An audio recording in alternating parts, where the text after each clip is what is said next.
morning, everybody. Does everyone hear me? Oh, thanks, Chris. Yeah, I'm McKinley. Hello. We're going to wrap up our series on vision today. And so just to recap what's been going on, what we've been talking about lately, we had Carl in our first week, and he was talking about what it was like to be more human and having a vision of being more human. And really, it's that sin in our life, it makes us less human, and really we want to look like Jesus if we want to be more human, which kind of connects in with what Dave then talked about, because Dave talked about things that like blur our vision. He was talking about, I believe it was blind spots, blindfolds, and blinds like on windows and such. But he was also, he's talking about just like sin in your life, and can you envision your life without that sin? And then Mike talked about dreams. Now, what are your dreams? Do you have dreams? Now, Mike had shared something that I thought was very relatable. He had shared that Laura would ask him about his dreams, where he humorously responded with, "My hope and dream is you stop asking me about what my hopes and dreams are." But what sticks out is because I'm sick and tired of coming up with stuff. Mike had asked Dave what his dreams were, and Mike, during the sermon, he strongly insinuated that Dave had some difficulty answering that question. And it's like, why is that such a difficult question? Like, what are your hopes? What are your dreams? What are your visions? Because the question itself, it's not a really complex, difficult question per se. Like, it's not hard to understand. But why is that such a difficult question sometimes? So the purpose of my sermon is I want to talk more about a different question, and that's how can somebody get vision? It's how can we get vision? Because if we don't know how we can get vision, it can be difficult to know what our vision is. I wanted to introduce a young woman who's going to help us answer our question here. This woman is Sari Park. Sari Park is a golfer from South Korea. And she'd done very well on the tour in South Korea. And in 1997, in October, she was in Korea, and then she came over and joined the LGPA. The LGPA is the Ladies Professional Golf Association. And you can view that as like you have the Major League Baseball, MLB. You have all the best baseball players from all over the world come over to play in the MLB. That's similar to what this is here. So the best golfers in the world are joining and playing on this tour. Now, on the LGPA, there's these tournaments, the biggest tournaments, and they're called majors. Now, majors are really how you measure how good a golfer is compared to another. And so an example would be, if you want to compare Tom Brady to Peyton Manning, you might say, well, Tom Brady's won 6 Super Bowls, Peyton Manning's won 2 Super Bowls. Or you might say Michael Jordan, he's won 6 NBA championships. LeBron James has won, I think, 4. I don't remember. Not important. Michael's the GOAT. And so that's how it would be in golf, where you measure up, like, how many majors has a golf player won? And up to this point, when Park joined the tour, the young ladies' golf was dominated by Americans. So you see on this little chart here, what I did is, this is on Wikipedia, which is exactly what you want to see in a sermon, to give credibility to yourself. But this is from 2000 to 1984, and you'll see, Americans all over the place, except for in one year, 1998. You see Sari Park won the LPGA Championship and the U.S. Open Championship. Not only did she win it, she was the youngest person ever to win the U.S. Open at that time. Not only was she the youngest person ever, she was the only Korean on the tour. Not to win, just on the tour in general. From this point, 1998, this has been when a real shift had started in women's golf. Because in 1998, you had one golfer. In 2008, you had 33 Koreans were on the tour. On the next slide, we have all the majors between 2011 and or 2010 and 2021. You'll notice there's a lot more diversity on this slide. And I counted, and I did all the hard work, so I hand counted everyone here, and I found that about half of the women here are from South Korea. From South Korea. I didn't count people that have nationality in South Korea. On the next slide, you'll see the top 10 rankings as of last week. And you'll see that the number 2, the number 3, the number 4, the number 8 are all Korean or from South Korea. Now, 3 of these women have South Korean nationality. They were either born in Seoul or they had parents that were from South Korea. Question is, how did South Korea get so good? How did they get so good at golf? I'm going to show a video. In this video, this shows the current South Korean players or past South Korean players, and they talk about the impact that Siri Park had on them when she won the U.S. Open.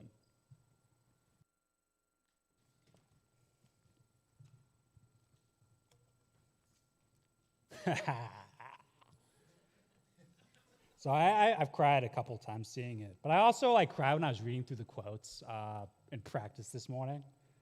So seeing it again, just need to adjust for a second. But, it's how can someone get vision? It's how did these South Korean golfers, how'd they get their vision? Suri Park gave them vision. She gave them their vision. Some of these quotes here. That's since then, I want to play golf and be like her. One day, I want to be like her. Suri opened the door for us. That showed all the little girls back in Korea we can do this. She is my hero. And it's not again, they said, she was part of the tour. She seemed to be very involved with the South Korean players' development. I'm talking about vision. These girls, they didn't just wake up and they weren't 3 years old or a baby and they're I want to play golf. It's they saw it happen before them. They saw someone in their nationality do it. They could see themselves be that. Siri Park even, because next question, she was the only Korean on the tour. What was it for her? When she was 14, it was her dad that introduced her to golf. She would spend 17-hour days at the driving range because she had a vision. She just wanted to be the best golfer she could be. Vision is something that's given to us. Now look at Jesus. Jesus gives vision. Certainly would try to work to give vision to the disciples. In Matthew 16, this is verse 16 through 19, this is Jesus talking to Simon. It says, Simon Peter answered, "You are the Messiah, the Son of the living God."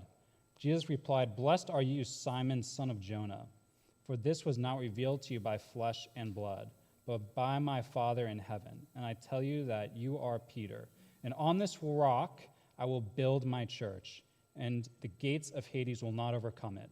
I will give you the keys of the kingdom of heaven. Whatever you bind on earth will be bound in heaven, and whatever you loose on earth will be loosened in heaven." Now, what's Peter thinking? He's going to get the keys? What does that look like? When Jesus is trying to give him vision. Now, Matthew 14, 28 through 31, this is a story that almost everyone in the world is somewhat familiar with. It says, "Lord, if it's you," Peter replied, "tell me to come to you on the water." "Come," he said. Then Peter got down out of the boat, walked on the water, and came toward Jesus. But when he saw the wind, he was afraid and beginning to sink, cried out, "Lord, save me." Immediately Jesus reached out his hand and caught him. "You have little faith," he said. "Why did you doubt?" Now, I think one thing Peter, you can see I can go on the water because he sees Jesus doing it. I think it's very important to read this as this is not Jesus taking a shot at Peter for having little faith. It says, "You have little faith. Why did you doubt?" What Jesus could be saying is, why did you doubt yourself? You can do it. You were doing it. You were on the water. Why didn't you believe? You can do this. John 14, verse 12. This is within the last week of Jesus' life. Very truly I tell you, whoever believes in me will do the works I have been doing, and they will do even greater things than these because I'm going to the Father. Can you imagine what the disciples thought? Because what had they seen Jesus do? He's healed people. He's fed 5,000, like 3 pieces of bread and 2 pieces of fish. He saw them teaching, or they saw him teaching. And they're like, we're going to do things greater than this? What? I'm like, what's their vision? What are they thinking of? But Jesus telling these guys, you guys can do it. Jesus give these guys vision. I know a number of you, we're here at church. I think a big part of it, we want to be more inspired by Jesus. We want to be like Jesus, such. And it's not like when we were babies, we were like, Jesus, that's who I want to be like. If you were baptized, it's not like you had that idea when you're like maybe 4 years old and you thought about yourself. You're like, I'll get baptized. I want to follow Jesus. I want to be like Jesus. Jesus is my Lord. Like, where did that come from? If you have that vision or that dream, where did that come from? Did that come from the church? Coming to church? Did it come from reading the Bible? Did it come from seeing testimonies? Come from seeing people that had made that decision? Even Mike talked about dreams. You could have the dream, for example, of I want to go to Monte Carlo. Where did that come from? Why Monte Carlo? Why not Germany? Why not Spain? Why not Caribbean? Where did that dream come from that you choose, I'll go to this so-and-so? Where did that come from? I had a dream. I wanted to go to France. I went to France, and maybe it had to do with my girlfriend, who's now my wife, was French. Maybe. But the point is, it came from somewhere.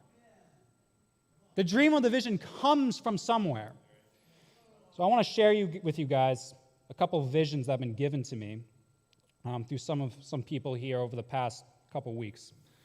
So Mike Fix, I went over to his house about 2 weeks ago, and I was there, and it was a full house because Kyle and Jen were there, Alicia and Justin.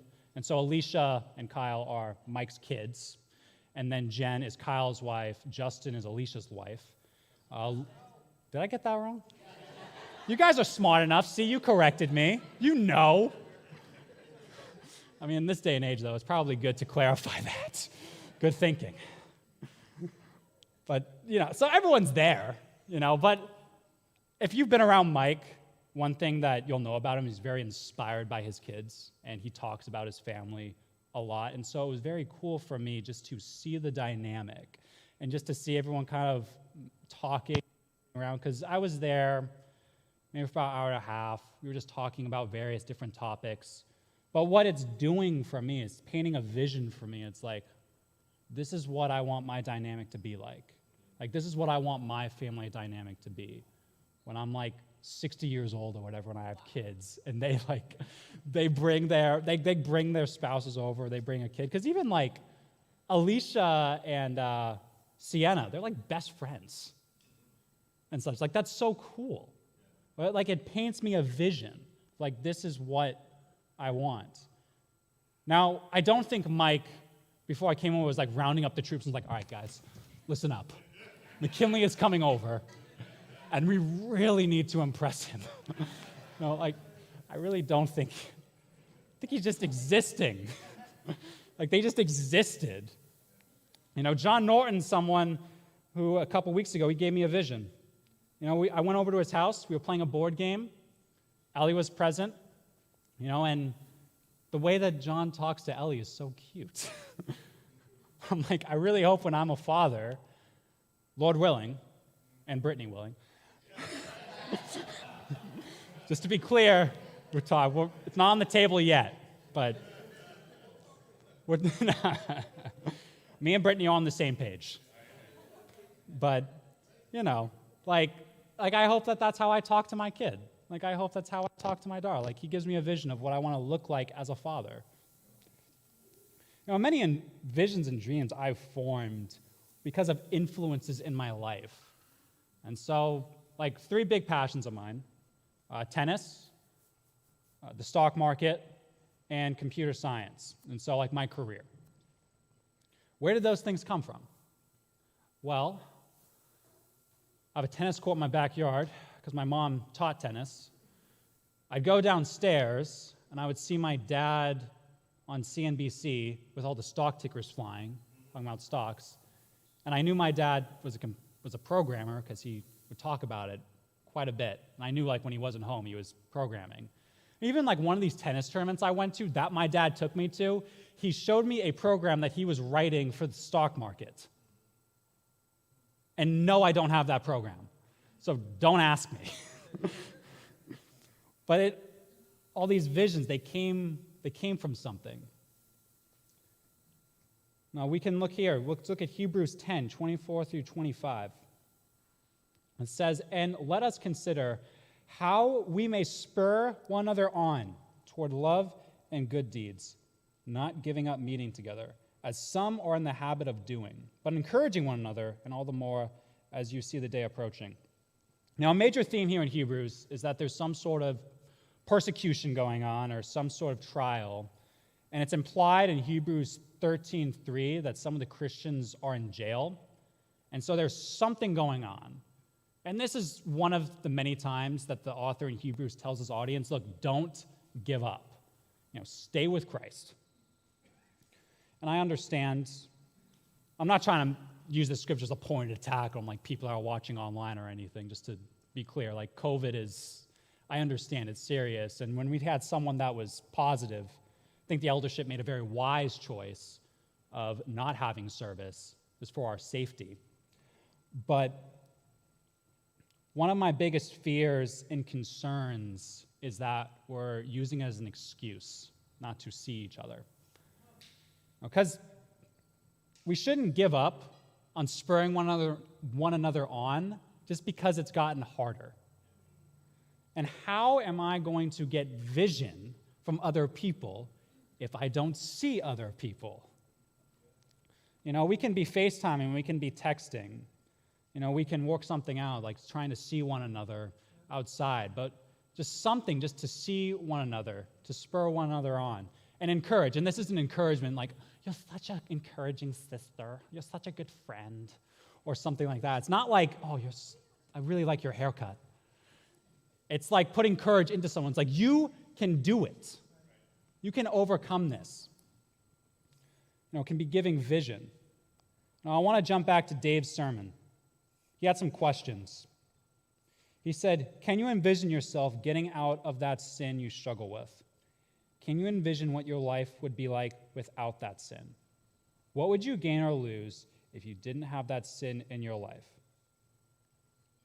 If you cannot answer those questions, I don't think you're not alone.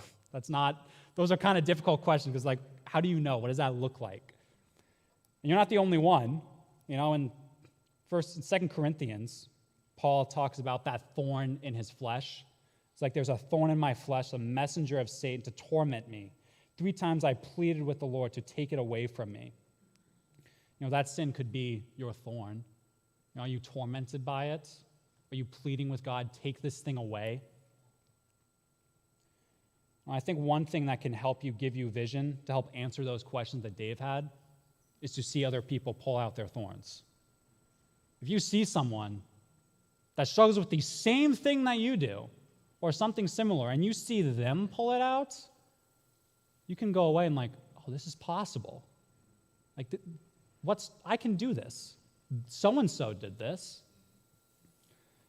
And when my father had died, I had a very difficult time with purity, and that was my thorn. And a big part of it was I just needed to do something because I didn't want to grieve, and so it was my way just to disconnect. So I remember there was one time that I was here at church, and somebody had asked me, oh, how's your purity? At this point, I'm engaged. And this is one of the only times I've been asked about my purity at church. So it's funny how that timing worked out. But we just talked. It was like, yeah, not good. But I was just talking. And, this particular brother, he had struggled with purity. So we were just sharing. I was like, yeah, these were his struggles, these were my struggles. There was another time that I had confessed to another younger brother, a younger married man, and I was like, I screwed up, I messed up.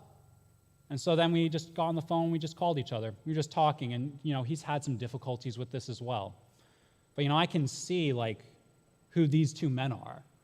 I can see they've had this, and they've learned how to overcome it, or how to manage it, or how to improve. So that gives me vision of yeah, I can do this. So this is what it looks like. So what these men look like, this is what that looks like. This is what it looks like not to have that thorn in my flesh. And I can do it because I've seen it. Now, some of these dreams that I have, I would say, are very ambitious, but I also know they are possible because I've seen them. I've seen people do it. I think that it's one of those things that we just cannot give up on seeing each other, because that's where we get our vision from. We can get vision from each other. And so who is giving you vision? What is giving you vision, or who is giving you vision? Because in all these examples, there's someone that is, you're receiving a vision, and there's someone that's giving a vision. And so who are you giving vision to? Like kids, friends, family, because we're an example. We're a light to the world. We are an example. We are a vision.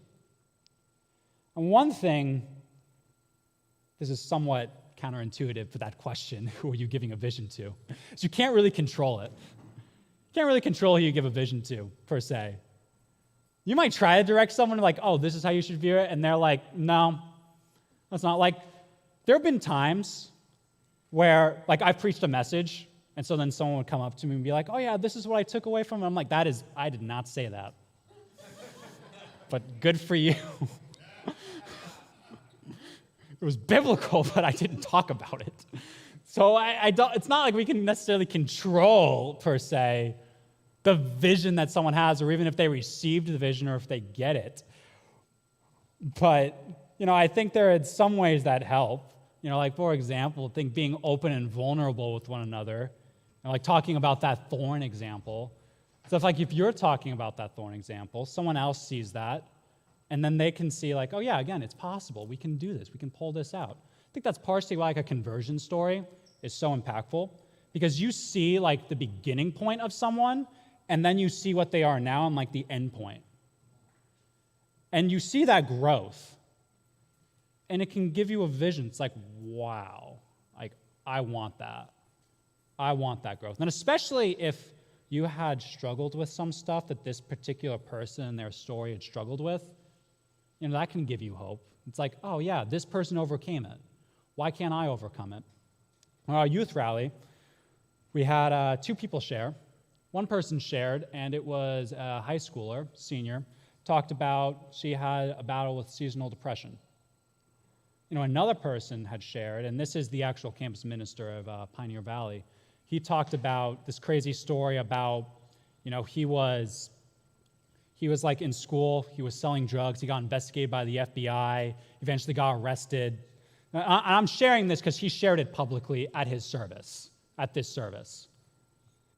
I think it's inspiring this, and it's look at what God did. He can work from any type of situation. No matter how extreme the situation is, or how, maybe seemingly small, but seasonal depression is big. It's a big thing. That's something, I've had that. Not seasonal depression, just depression. But it just paints such a great scope. I'm see what God can do. And so I think these stories are impactful and powerful because you can almost place yourself in that story. Now, what type of example are you?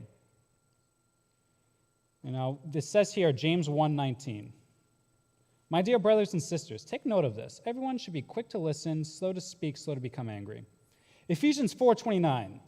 Do not let any unwholesome talk come out of your mouths, but only what is helpful for building others up according to their needs, that it may benefit those who listen.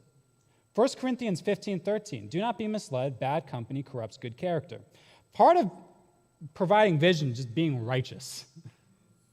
And what's so amazing is like you can screw all this up and you can still have a vision you can still be a vision to someone. I'll give you an example. Brittany, she was in Albany. This is where we met. So we had a sister church in Albany. The evangelist screwed up. He did something and it affected her. Do you want to know what he did? He apologized. He was like, I'm sorry. You should have known that.